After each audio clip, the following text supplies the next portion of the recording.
Hello students, myself Archana Maiti. Today we will discuss a simple but very much significant poem of class 10 English textbook First Flight.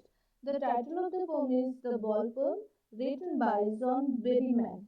Let's know about the poet John Berryman. John Berryman was an American poet and scholar. He is best known for his poem collection The Dream Songs, which was a sequence of 385 poems. He won Pulitzer Prize for this poem collection, The Dream Songs, and he also won National Book Award.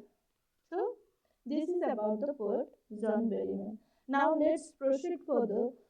Discussion of the title, the ball poem, as well as the central idea of the poem or the profound meaning of the poem. The poem or the title, the ball poem, refers to the subject matter of the poem that a little boy loses his ball during his playing in the dockyard with his ball. And through this losing of ball or through this incident, he learns the harsh reality of life which everyone has to face one day, that in this materialistic world we should learn to accept things and let go, and we have to stand up against the miseries and sorrows of our life. This is the profound meaning of the poem. So we can say the title, the ball poem, is appropriate. Now let's proceed for the explanation of the poem. The poem, the ball poem, that is, the title of the poem is The Ball Poem. This poem consists 18 lines together, 18 lines, and we'll discuss the poem in two parts. First of all, we'll discuss this first portion of the poem. Now, proceed for the discussion of this first part of the poem with word meaning. Now, before the discussion or explanation of the poem, we'll read the poem. Let's start reading. What is the boy now who has lost his ball? What? What is he to do? I saw it go, merrily bouncing down the street and then merrily over. There it is in the water. No use to say, oh, there are the balls. An ultimate second grief fixes the boy as he stands rigid, trembling, staring down all his young days into the harbor where his ball went. I would not intrude on him. So this is the first portion of the poem. Now follow the explanation of this first portion. What is the boy now who has lost his ball? What? What is he to do? So here we can see that the poet has started the poem by asking a question to himself. By asking a question to himself. He is asking himself that what is the boy now who has lost his ball? Here, what is the boy now means what is the boy will do or what the boy will do who has lost his ball. So here the boy refers to the boy who has lost his ball. That's why the poet is saying that the boy who has lost his ball, what will he do now as he has lost his ball? So what is he to do? What is he to do? That means what will he do? Here the repetition of the word what lay emphasis of the poet's eagerness, that through this repetition of this word what, it is clear to us that the poet is very much eager to know about the reaction of the boy, reaction of the little boy who has lost his ball.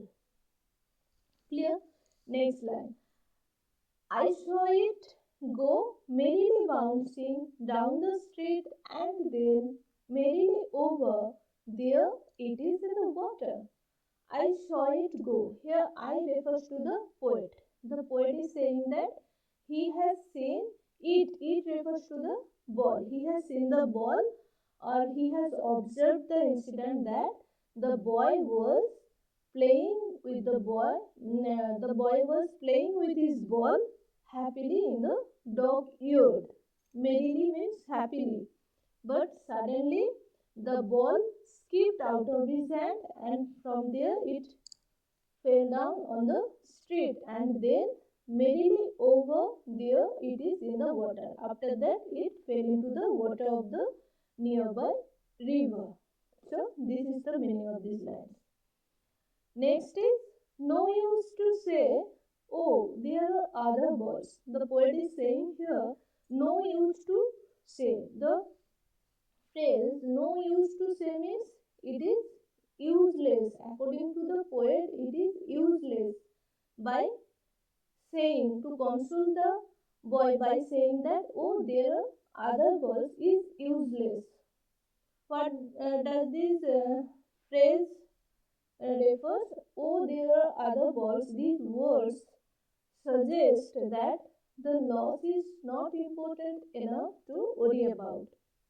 So, to console the boy by saying that there are other balls also, so no needs to worry about that ball that he had lost, because there are other balls. So, but according to the poet, it is useless. No use to say means it is useless to suggest him this type of suggestion for his consolation. An ultimate second grief fixes the boy. An ultimate second grief fixes the boy. Here, second grief means sadness which greatly affects the boy or immersed in sorrow. And fixes means affects, we can say. So, an ultimate second grief fixes means the boy becomes grief stricken. The boy becomes so much sorrow, or the boy immersed in sorrow. We can say the boy immersed in sorrow, that he stands, as he stands rigid, and he was, it is the fact that he was so much worried, or so he is immersed in sorrow. It is expressed in his reaction that he stands rigid. He became lifeless or motionless. He stands stiff, means he stands stiff, trembling, staring down. That means he stands lifeless, gazing at his ball down in the, staring down means gazing down at his ball in the water. Gazing down at his ball in the water. So I hope these lines are clear. Very simple meaning. All his young days into the harbor where his ball went. The poet is saying that all his young days, here young days refers to the memories of childhood days. Young days refers to the boy's childhood memories. That not only the ball went into the water, rather with that ball, the boy's childhood memories also, those were attached with that ball, also went into the water. That's why the poet is saying all his young days into the harbor where his ball went. Next, I would not intrude on him. The poet is saying that intrude on means here to enter a situation where one is not welcome. Here we may say that I refers to the poet, and I would not intrude on him means the poet wouldn't interrupt the boy, as the boy was so much immersed in sorrow, and the poet would not interrupt in the natural learning process of the boy. That from the poet wants that the boy must learn something from this incident. So this is the explanation of this first portion of the poem. Next, proceed for the last portion of the poem. That a dime, another ball is oatless. Now he senses first responsibility. In a world of possessions, people will take balls. Balls will be lost always, little ball, and no one buys a ball back. Money is external. He is learning well behind his desperate eyes the epistemology of loss, how to stand up, knowing what every man must one day know, and most know many days how to stand up. This is the last portion of the poem. Let's follow the explanation of this portion. A dime, another ball is woodless. The poet is saying here that a dime means 10 cents. This is the US currency, unit of US currency. A dime means 10 cents. A dime, another ball is woodless.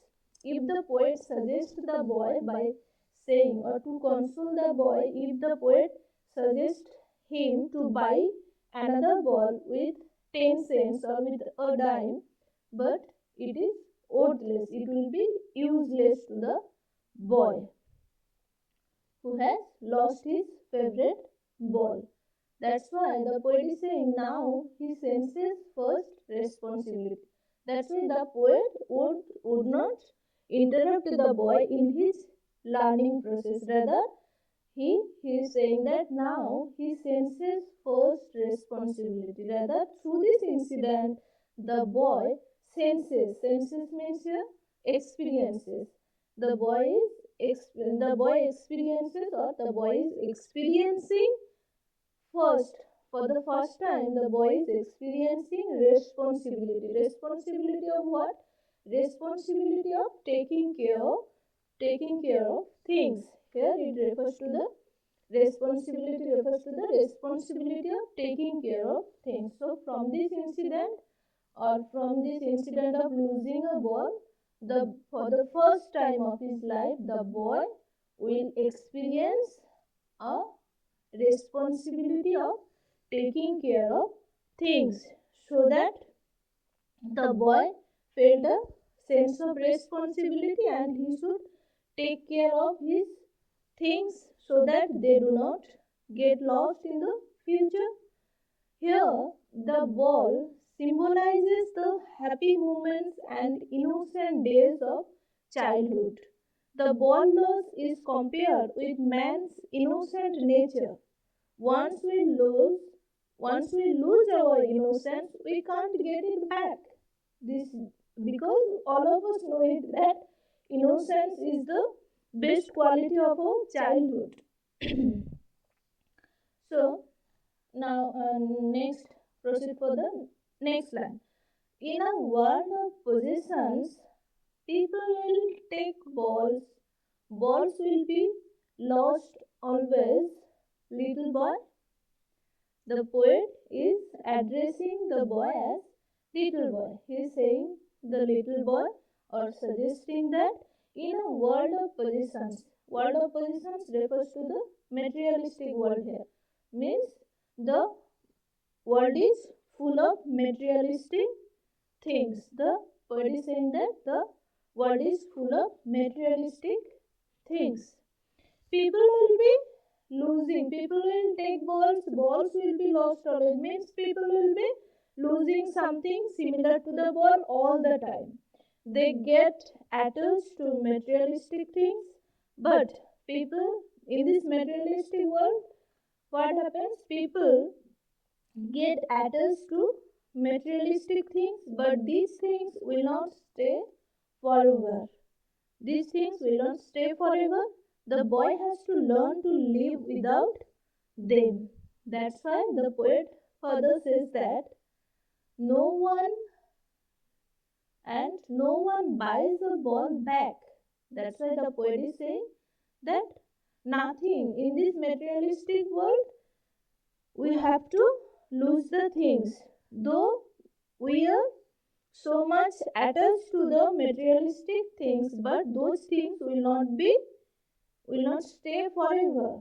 That's why the poet is saying no one will not stay forever, and no one buys a ball back. That's why the poet is saying that no one buys a ball back. Money is external. Money is external. Here, external refers to the things with which feelings are not attached. So, look at this line very carefully that no one buys a ball back. Money is external. From this line, you are thinking that no one buys a ball back. Means it is very much easy with money we can buy a ball. But here, what the poet wants to say that no one buys a ball back. That means no one can't buy the same ball that the boy has lost. No one can buy his favorite ball. Why? Though people can buy the ball, but people can't, or the boy can't buy his childhood memories. Those childhood memories are attached with his past balls or with his favorite ball that he has lost. That's why the poet is saying here, no one buys a ball back, because money is external. With money we can buy another new ball, but we can't buy the feelings, the emotions. Those are attached with that favorite one. That's why the poet is saying money is external. Now clear? Next. Follow the next line. He is learning well behind his disparate eyes the epistemology of laws, how to stand up, knowing what every man must one day know, and most know many days how to stand up. So, now the poet is saying about the boy's reaction, that the boy who has lost his ball and who after losing his ball who was standing rigid and immersed in sorrow, what is he doing now? That he is learning. Here the poet, in this line the poet is saying that he refers to the boy, that the boy is learning. Learning what? The boy is learning the epistemology of laws. And here the poet is saying, well, behind his desperate eyes, though as the boy is immersed in sorrow, as the boy is so much grief stricken after losing his favorite ball, yet that's why, well, behind his desperate eyes, that's why his eyes are desperate, that's why his eyes are desperate, means they are hopeless, as he has lost his ball, so his eyes are hopeless. But behind this hopeless mind or hopeless eyes, the poet can observe minutely or very carefully that the boy is learning. He is not only standing by grief striken or by being hopeless, rather, he is learning. Through this incident, he is learning. He is learning what? He is learning the epistemology of laws. Epistemology of laws? Let's discuss this term. First of all, we will discuss epistemology. What is epistemology? The Greek word episteme means knowledge. Epistemology is the study of the nature of knowledge itself. So, epistemology of laws refers to the understanding the nature of laws. What it means to lose something. That means the boy is experiencing the nature of loss, experiencing the incident of losing something, experiencing the pain of losing something, and how to stand up side by side. He is learning how to overcome the pain and how to move ahead again. That's why the poet is saying that the boy is learning from his experience of losing the ball and trying to get out of that sorrow. How to stand up here refers that the boy is trying to get out of his sorrow. He is trying to understand the real truth of life by accepting the miseries of life and standing up again. Clear? Next slide. Knowing what every man must one day know, and most know many days how to stand up.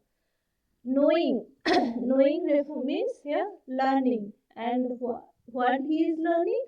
Learning what every man must one day know. He is learning the harsh realities of life that every man has to know in his or her life. He is learning that same thing. What is he learning?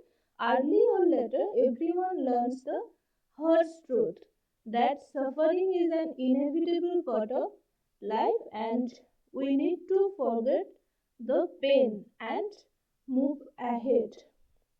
And one day we'll lose our loved ones and our loved things like this ball in our childhood. Therefore, we should learn to accept and let go. Most know many days all the people have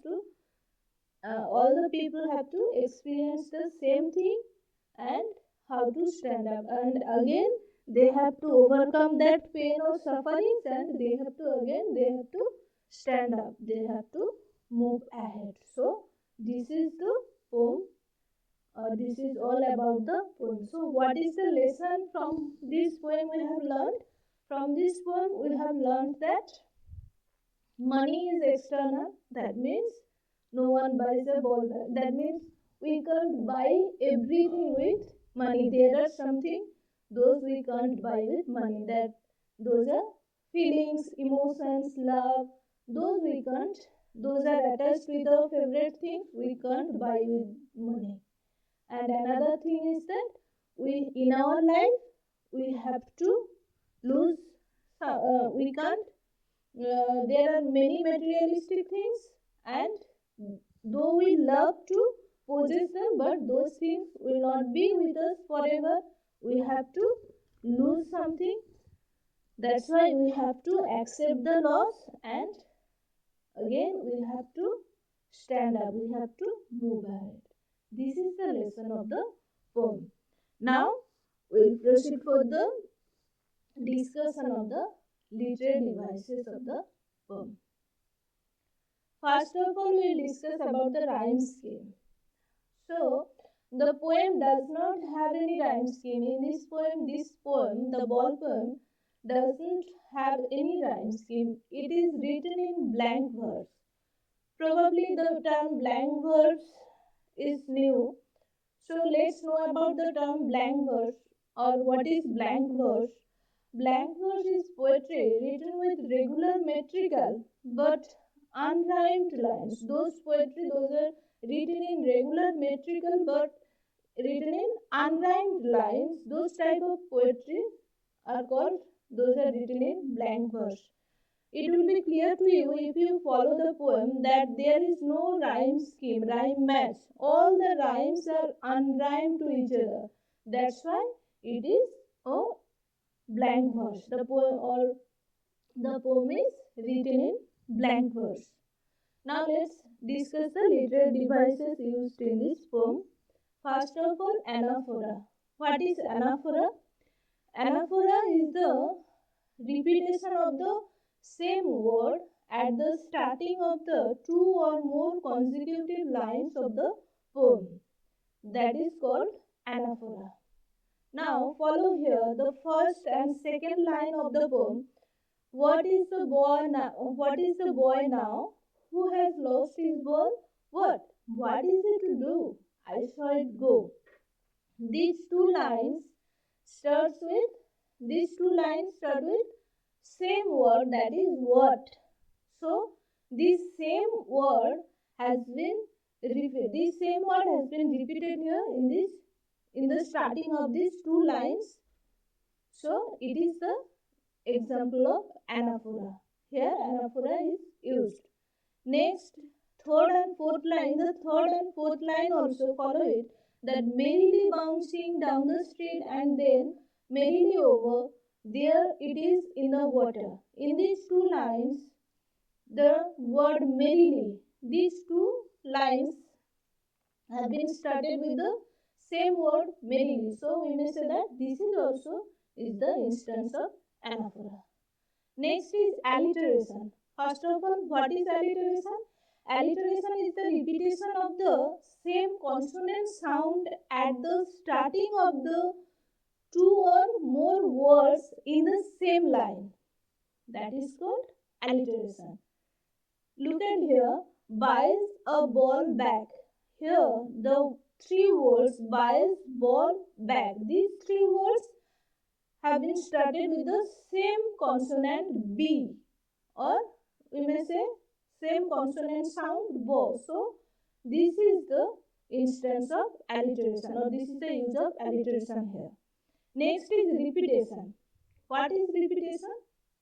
Repetition is the whenever we use same word in the poem, or same word is repeated in the poem for the sake of emphasis, that time it is called repetition. In the poem, there are the word what and ball. These two words have been repeated sometimes in the same line, and some in the rest of the part of the poem, there are the repetition of these two words. So this is the instance of repetition. Now follow this line, that balls will be lost always. Here, this is the use of repetition. The word ball is repeated in the same line, and again here, what is it to do? Here there is the repetition of the word what.